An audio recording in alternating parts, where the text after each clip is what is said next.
이건 정말 라면보다 쉬운 알리오 올리오입니다. 심지어 맛있어요.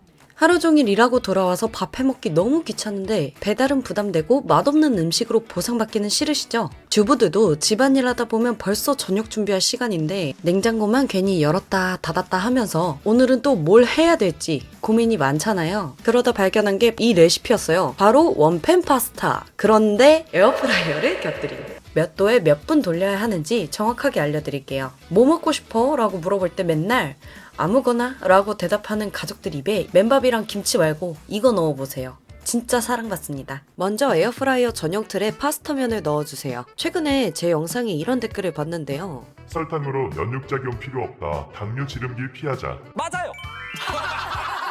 저 또한 임신 후에 당뇨를 앓고 있기 때문에 빡세게는 아니지만 어느 정도 관리는 하고 있는데요. 여러분, 파스타면이 의외로 다이어트랑 당뇨에 좋은 거 알고 계신가요? 시중에서 판매하는 파스타면은 대부분 듀럼밀로 만들어지고 있습니다. 실제로 미국 PMC 자료 결과인데요. 듀럼밀 파스타는 저혈당 지수 식품으로 알려져 있고 전반적으로 파스타는 중저혈당 식품으로 확인되었다고 합니다. 듀럼밀의 특징은 소화가 느리다는 건데요. 소화가 느리게 되다 보니 포만감은 오래가고 혈당도 천천히 올라가게 되는 겁니다. 물론 좋은 재료에 이 소스 저 소스 다 넣으면 당연히 썩 좋진 않겠죠. 그래서 저는 몸에 좋은 올리브 오일로 알리오 올리오를 만들 겁니다. 그냥 집에 있는 아무 스파게티 면이면 됩니다. 그 다음 면 위에 물을 넣어줄 건데 종이컵 기준으로 약 2컵 정도, 그러니까 400ml 정도 그냥 면이 잠길 정도로 넣는다 생각해 주시면 됩니다. 올리브 오일도 종이컵 기준으로 반 컵 정도 넣어줬습니다. 만들면서 물이 모자르면 뒤집을 때 확인해 주면서 더 넣어주면 되니까 어렵게 생각 안 하셔도 됩니다. 여기서 다진 마늘을 넣어주시는데요. 크게 한 스푼 반 넣었습니다. 다진 마늘을 갖고 계시는 분들이 훨씬 더 많을 것 같아서 저도 오늘은 다진 마늘로만 만들었습니다. 통마늘이 꼭 없어도 알리오 올리오를 만들 수 있어요. 이렇게 만들면 통마늘을 썼을 때보다 마늘 향이 훨씬 더 많이 납니다. 그리고 굴소스 반 스푼, 치킨 스톡 반 스푼, 그리고 저는 참치액도 반 스푼 넣었습니다. 굴소스와 참치액은 생략 가능하고요. 넣으면 훨씬 맛이 좋습니다. 그런데 치킨 스톡은 빠지면 그냥 딱 집에서 한 맛, 딱 그 맛만 날 겁니다. 진짜 맛있는 밖에서 사 먹는 맛을 내시려면 치킨 스톡을 넣어주셔야 돼요. 치킨 스톡이 조미료라고 부정적으로 보시는 분들이 생각보다 많더라고요.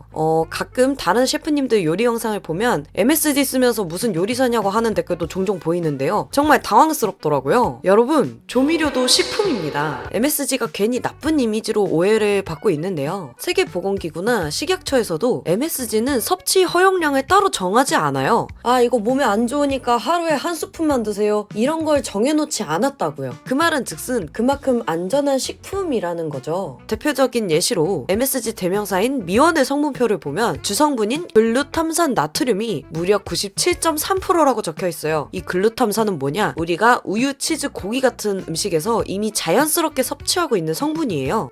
저는 조미료, 소금, 버터 등등 결국엔 다 음식에 넣는 식재료일 뿐이라고 생각을 하거든요. 그런데 그 재료를 얼마나 적재적소로 잘 사용을 하느냐, 그게 중요하다고 생각하고요. 오늘 같은 알리오 올리오나 삼계탕 같은 요리, 그러니까 매운맛, 단맛 이렇게 자극적이지 않은 재료의 본질을 극대화해야 하는 요리의 경우 소량이라도 MSG가 들어가주면 감칠맛이 확연히 달라집니다. 치킨 스톡이나 굴소스 같은 경우에는 나트륨이나 당이 들어가는 있어요. 이런 조미료는 필요할 때 조금씩 쓰면 문제 없으니까 걱정하지 마세요. 그런데 여기서 굴소스, 참치액, 치킨 스톡 다 없다고요?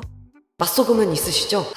3분의 1 숟가락 정도만 넣어주시고, 그러니까 소량만 넣어주시고 완성된 후에 맛을 보면서 추가 간을 해주세요. 그리고 저는 집에 며칠 전에 먹다 남은 새우 3마리가 있어서 그걸 넣어줬고요. 베이컨, 양파 넣어줬습니다. 여기서는 그냥 넣고 싶은 재료 아무거나 넣어주시면 돼요. 페퍼론치노 3, 4개 정도 부숴서 넣어주시고요. 청양고추는 풋내 때문에 별로 추천하지 않습니다. 차라리 저는 완성된 후에 후추를 더 넣어주는 게 좋을 것 같고요. 레드페퍼 오일도 가능합니다. 모든 재료를 한번 휘휘 섞어주신 다음에 에어프라이어에 넣고 180도 20분 돌려주시면 됩니다. 에어프라이어 특성상 말리면서 익혀버리는 느낌이 있거든요. 10분쯤 지났을 때 한번 열어서 저어주셔야 과자같이 말라버린 면이 아니라 고루 잘 익은 촉촉한 면을 드실 수 있어요. 그러니까 중간에 한번 열어서 저어주는 과정을 꼭 해주셔야 돼요. 그리고 다시 10분 후 에어프라이어를 열면 완성입니다. 각각 에어프라이어마다 온도가 조금씩 다르니까요. 면이 익었는지 확인해보고 퍼진 면을 좋아하신다면 몇 분만 더 돌려주시면 돼요. 기호에 종류에 따라 마지막에 올리브오일 한 바퀴를 둘러주셔도 되고 저는 냉장고에 치즈가루가 있어서 이것도 뿌려줬어요. 제가 피자 먹을 때 파마산 치즈가루를 안 뿌리는데 그때마다 모아뒀다가 파스타에 먹을 때 종종 이렇게 씁니다. 그리고 또 추가로 저는 집에 치즈가 있어가지고 치즈를 조금 더 갈아 넣어줬어요. 이렇게 해서 먹으면 이게 그 유명한 흑백 요리사 알단테? 싶을 정도로 딱 꽂으면 그 식감이고요. 저는 이날 토마토 소스를 좋아하는 남편과 아이를 위해서 오븐 파스타도 같이 만들었는데요. 이 레시피도 반응이 좋다면 나중에 따로 영상 만들어서 공유 드릴게요. 사온 소고기는 스테이크 말고 특별하게 먹고 싶어서 규카츠로 만들어서 같이 먹었는데 남편이랑 아이가 너무너무 좋아했어요. 그럼 오늘도 즐거운 저녁 보내시고 다음에 또 간편하고 맛있는 레시피로 찾아올게요. 안녕!